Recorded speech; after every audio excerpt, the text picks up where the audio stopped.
Kamu berdiri di tengah hujan. Bukan hujan air, tapi hujan ekspektasi.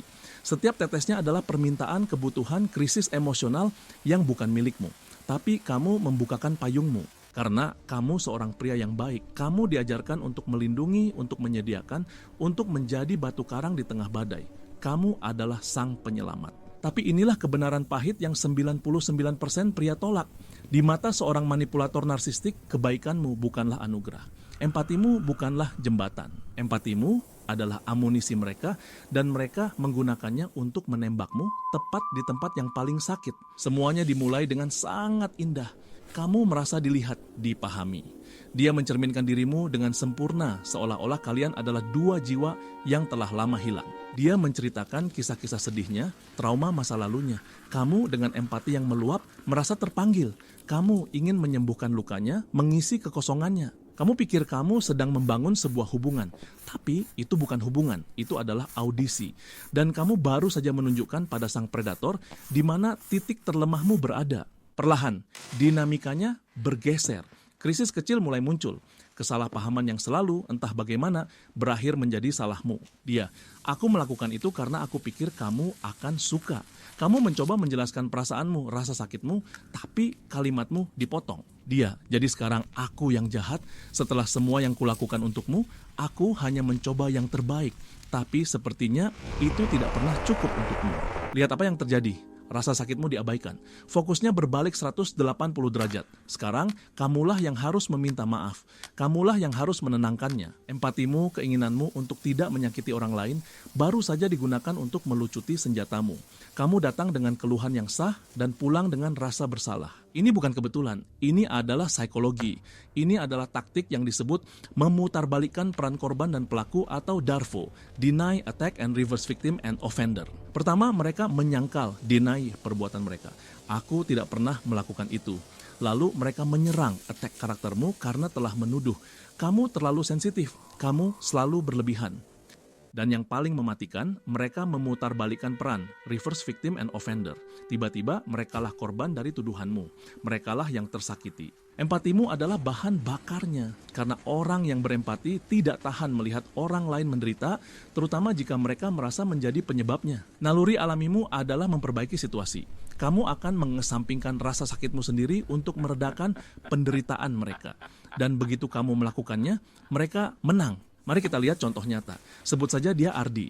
Ardi adalah seorang desainer grafis yang berbakat, penuh semangat, dengan mimpi besar untuk memulai studionya sendiri. Lalu dia bertemu Elara. Elara tampak seperti pendukung terbesarnya. Dia memuji karyanya, mendengarkan mimpinya.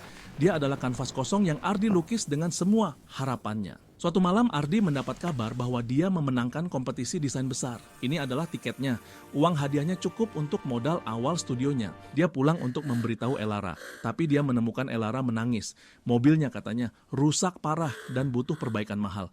Kecelakaan kecil, katanya. Empati Ardi langsung menyala. Mimpinya bisa menunggu. Orang yang dicintainya sedang kesusahan.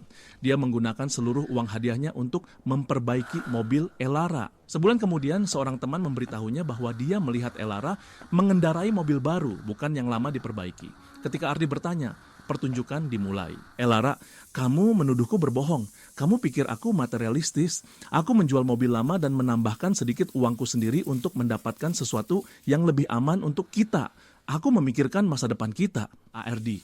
Tapi kamu tidak memberitahuku. Elara, aku ingin memberimu kejutan, tapi kamu merusaknya. Kamu tidak pernah percaya padaku. Selalu ada keraguan. Ardi, sang pria empatik, merasa terpojok. Mungkin dia salah, mungkin dia terlalu curiga, rasa bersalah menggerogotinya. Dia akhirnya meminta maaf karena telah merusak kejutannya. Mimpinya tidak hanya ditunda, mimpinya telah dieksekusi dan empatinya sendiri yang digunakan sebagai pemicunya. Ini adalah siklus yang kejam. Semakin banyak kamu memberi, semakin banyak mereka mengambil. Semakin kamu mencoba memahami, semakin banyak kebingungan yang mereka ciptakan. Mereka mengisolasi dirimu dari teman-temanmu, keluargamu. Mereka menjadi satu-satunya sumber validasimu. Hanya aku yang benar-benar memahamimu, bisik mereka.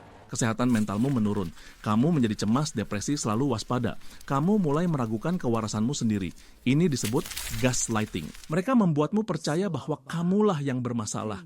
Empatimu yang berlebihan, kepekaanmu, kecemasanmu, sifat-sifat yang mereka puji di awal, kini menjadi senjatamu untuk menyerang diri sendiri. Lalu, bagaimana kamu keluar? Bagaimana kamu melawan seseorang yang menggunakan kebaikanmu sebagai senjata? Jawabannya menyakitkan. Kamu harus melakukan sesuatu yang bertentangan dengan nalurimu. Kamu harus berhenti memberi, berhenti memperbaiki, berhenti memahami. Bukan untuk menghukum mereka, tapi untuk menyelamatkan dirimu sendiri.